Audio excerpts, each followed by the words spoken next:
మహాగణాధిపతి నమ. శ్రీ గురుభ్యో నమ. వ్యాపారస్తులందరూ కూడా లాభాలు రావాలని కోరుకుంటారు, కానీ నష్టాల కోసం ఎవ్వరు కోరుకోరు. అయితే కొంతమందికి మాత్రం ఎంత కృషి చేసినా చాలని లాభాలతో మాత్రమే మిగిలిపోతుంటారు. వాళ్ళు ఎంతైనా కష్టపడినవ్వండి, కానీ వాళ్ళకి వచ్చే లాభాలు కానీ వాళ్ళ వ్యాపార అభివృద్ధి కానీ అంత తక్కువగానే ఉంటుంది. దానికి కారణం ఏంటా అని ఆలోచిస్తుంటారు. కారణం కనపడదు. ఇలా చాలని లాభాలతో జీవిస్తున్న వాళ్ళు, అలాగే వాళ్ళ వ్యాపార వృద్ధి అనేది కలగాలనుకున్న వాళ్ళు ఇప్పుడు చెప్పేటువంటి 2 పరిహారాల్లో ఏ పరిహారాన్నైనా అనుసరించవచ్చు.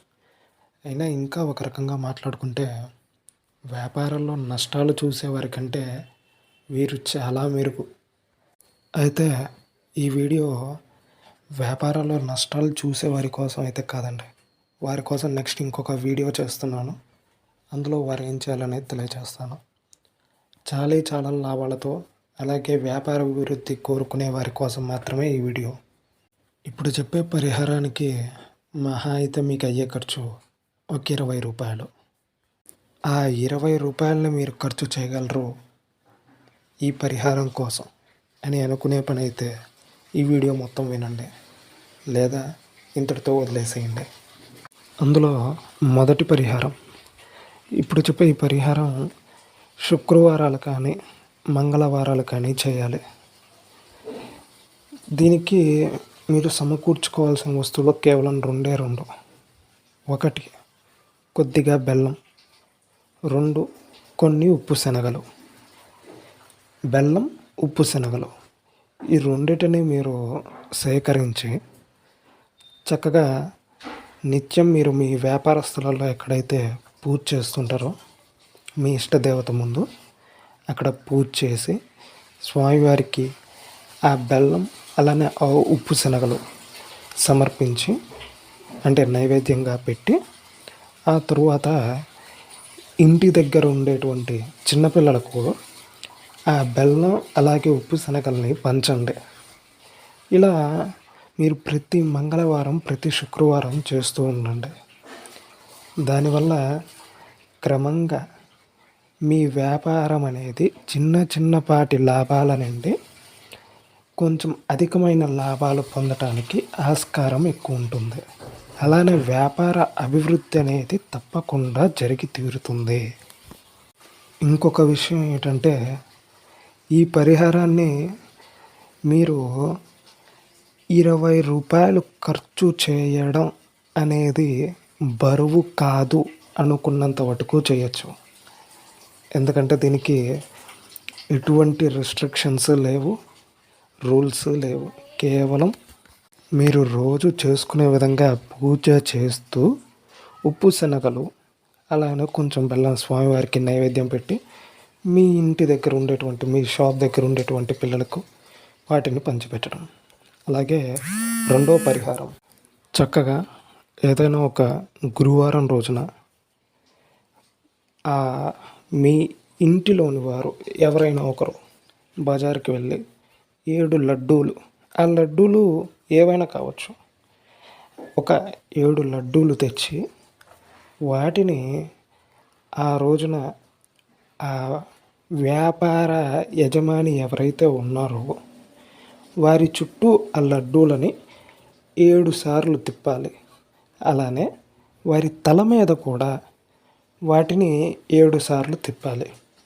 ఇలా తిప్పినాక ఆ లడ్డూలని జాగ్రత్తగా భద్రపరిచి ఆ రోజుకి తరువాత రోజు ఉదయాన్నే సూర్యోదయానికి పూర్వమే ఎక్కడైనా ఒక గోమాత దగ్గరికి ఆ లడ్డూలను తీసుకొని వెళ్ళి, మళ్ళీ గుర్తుపెట్టుకోండి, సూర్యోదయానికి పూర్వమే ఆ 7 లడ్డూలను తీసుకొని వెళ్ళి ఆ గోమాత చేత తినిపించాలి. ఇంకొక విషయం ఏమిటంటే, ఆ గోమాత కపిల గోవు కాకూడదు, తెల్లటి గోవు మాత్రమే అయి ఉండాలి. అలా తినిపించిన తరువాత తిరిగి ఇంటికి వచ్చేయాలి. ఎప్పుడైతే తినిపించడం అయిపోయి తిరిగి ఇంటికి రావడానికి మొదలవుతారో అప్పుడు పొరపాటున కూడా మరలా వెనక్కి తిరిగి చూడకూడదు. ఇది బాగా గుర్తుపెట్టుకోండి. మీరు ఒక్కసారి ఆ లడ్డూలు తినిపించినాక మరలా వెనక్కి తిరిగి చూడకుండా ఆ వంతున మీ ఇంటికి మీరు వెళ్ళిపోవాలి. వెళ్ళిపోయి తలారా స్నానం చేసేసి ఇక రోజువారీ పనులు చూసుకోవడమే. ఇది రెండవ పరిహారం. అయితే ఈ పరిహారం మాత్రం ముందుగా చెప్పిన ఆ మొదటి పరిహారం ఎలాగైతే బెల్లము, ఉప్పు, శనగల పరిహారం చెప్పానో అది చేసిన విధంగా నిత్యం చేయడానికి కుదరదు. ఇది కేవలం కొన్నాళ్ళ పాటు, అంటే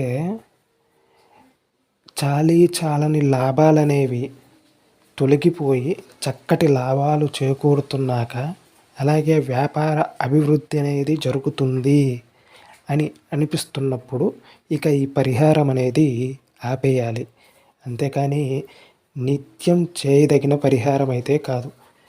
నాకు నేనుగా అయితే అందరికీ ఒక సజెషన్ ఏంటంటే మొదటి పరిహారాన్నే ఎక్కువగా ఆచరించమని చెప్తాను. రెండవది కొద్ది కాలం మాత్రమే చేయదగినది కానీ నిత్యం చేయదగిన పరిహారం అయితే కాదు. సరే, ఇంకొకసారి గుర్తు చేస్తున్నాను. మొదటి పరిహారం మంగళవారాలు లేదా శుక్రవారాలు మాత్రమే చేయాలి. రెండవ పరిహారం మాత్రం గురువారం పూట లడ్డూలు ఇంటికి తెచ్చుకొని ఆ రోజు ఆ చెప్పిన విధానంలో చేసి శుక్రవారం సూర్యోదయానికి పూర్వమే వాటిని గోమాత చేత తినిపించాలి. తెల్ల గోవు చేత మాత్రమే, కపిల గోవు కాదు.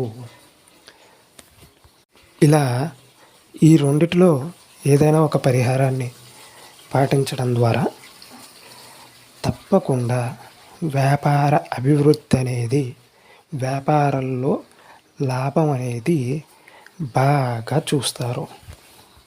ఇక చివరిగా మరొకసారి, ఎవరికైతే వ్యాపారాల్లో నష్టాలు కలుగుతున్నాయో వారికి సంబంధించిన వీడియో కూడా నెక్స్ట్ ఈ వీడియో తర్వాత అప్లోడ్ చేయడం జరుగుతుంది. ఇలాంటి మరిన్ని వీడియోస్ కోసం మా ఛానల్ని ఇప్పటిదాకా సబ్స్క్రైబ్ చేసుకోకపోయి ఉంటే సబ్స్క్రైబ్ చేసుకోండి, ఫాలో అవ్వండి. ఏవం సర్వం పరమేశ్వర పాదార విందార్పణమస్తు.